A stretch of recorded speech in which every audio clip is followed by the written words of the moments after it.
Quick and simple guide to drone laws, certificates, and registrations in the Philippines 2023. In the Philippines, drones are now more available and well-liked than ever before.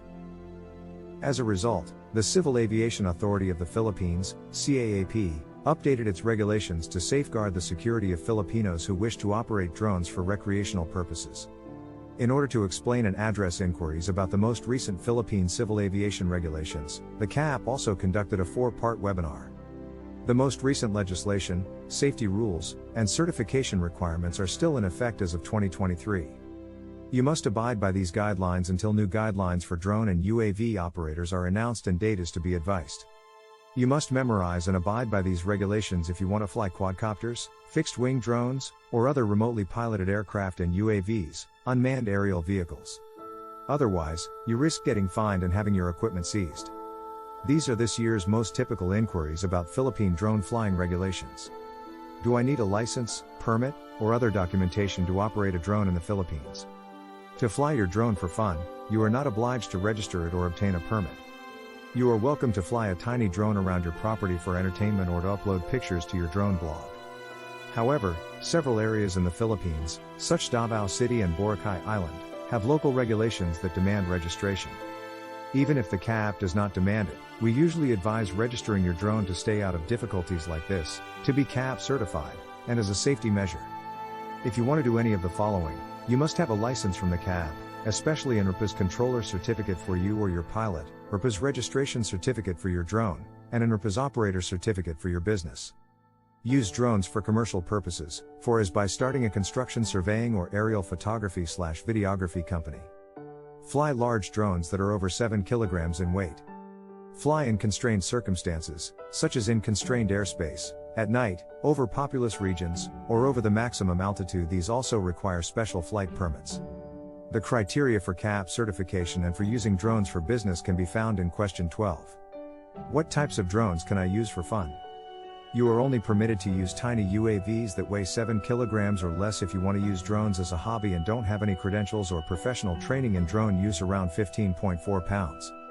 The majority of consumer-level drones that you can purchase fall into this category and are trouble-free. Remotely piloted aircraft that weigh more than 7 kilograms need to be registered with the CAAP first, and you need to get a controller certificate before you can fly them. When your drone weighs 150 kilograms or greater, there are further regulations. A special certificate for airworthiness as well as an experimental certificate are required. When may I fly my drone? You may only fly during the day, when the sky is well lit, no night flying after sunset and before sunrise. Additionally, you can only control your drone if you can see it well and where it's heading, within your visual line of sight. Additionally, this prohibits flying in inclement weather because rain and fog might obscure your drone. What no-fly zones should I stay away from? Airports are the biggest no-fly zones. You must keep at least 10 kilometers away from their operation, which may extend beyond airport grounds. Areas that are densely populated are also regarded as no-fly zones. This comprises schools and colleges, markets and malls, any location where a lot of people congregate. Additionally, you must stay away from areas with controlled or limited airspace, such as governmental structures, for example Malacanang Palace and Army installations. Country parks may sometimes require a permit from the local park supervisor. How high can my drone be flown? You are permitted to soar as high as 400 feet in the air, around 122 meters. To advance, you must receive CAAP approval. Keep in mind that this gauges the separation between your aircraft and the area of ground underneath it as it flies. You must alter your flight path downward as you pass over lower land if you take off from a hill, building, or other elevated area, since you will exceed the maximum height. Once more, observe the laws governing visual line of sight. Avoid moving behind things like billboards, big trees, and buildings, since they will block your view and signal the drone. How many inhabitants are required for a location to be deemed populated? Since the CAAP does not provide a reliable estimate, it is up to you to exercise caution. Keep in mind that the rule's purpose is to ensure safety. If your drone malfunctions or crashes, there is a greater possibility that someone will be hit the larger the crowd. A populous place is somewhere there are people or where people are likely to gather. That comprises the majority of city roadways. It also includes performances at sporting events, concerts, and other events. May I take photos of my barangay, condominium, or subdivision? As long as you abide by the aforementioned guidelines and respect others' privacy, you are permitted to snap pictures and make video. Do not enter or take pictures in private areas. Keep in mind that residential areas and subdivisions are regarded as populated zones and are not permitted for drone use. What guidelines, restrictions, and safety requirements apply to amateurs using drones? If you do not hold a special flight permit and are not certified by the CAB, you must abide by the following regulations. Use tiny drones that weigh no more than 7 kilograms, and only fly during the day. Keep your line of sight open, don't fly beyond your line of sight.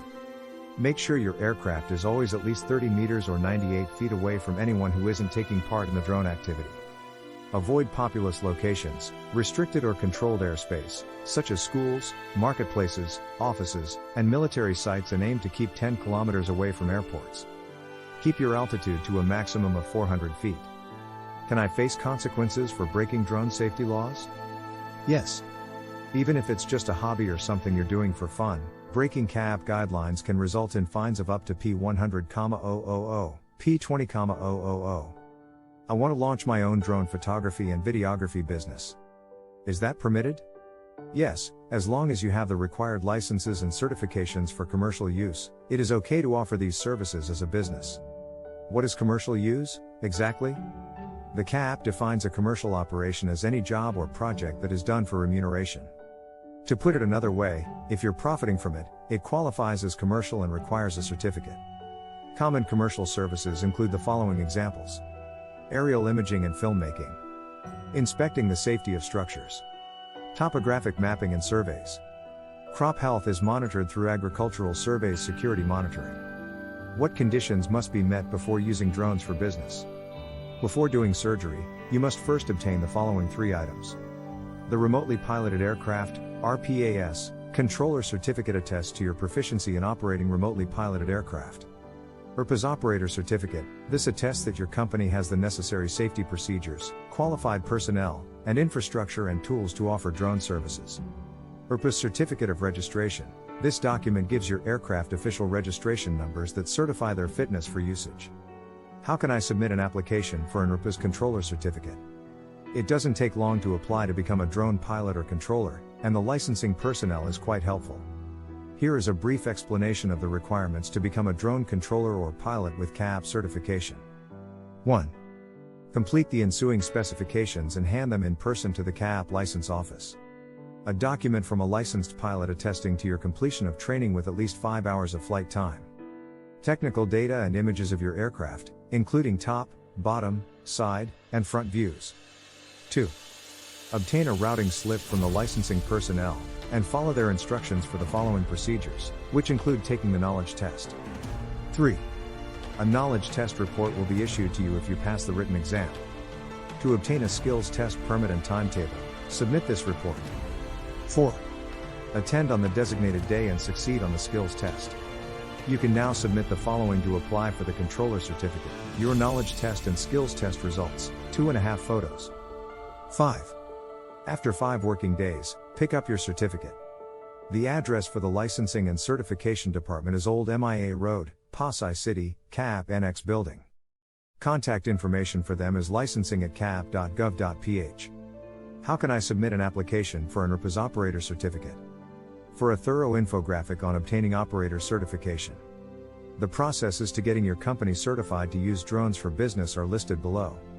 1. Send the pre-application Statement of Intent, PASI, form and a letter of intent to the Assistant Director General 2 of the Flight Standard Inspection Service, FSIS, download here.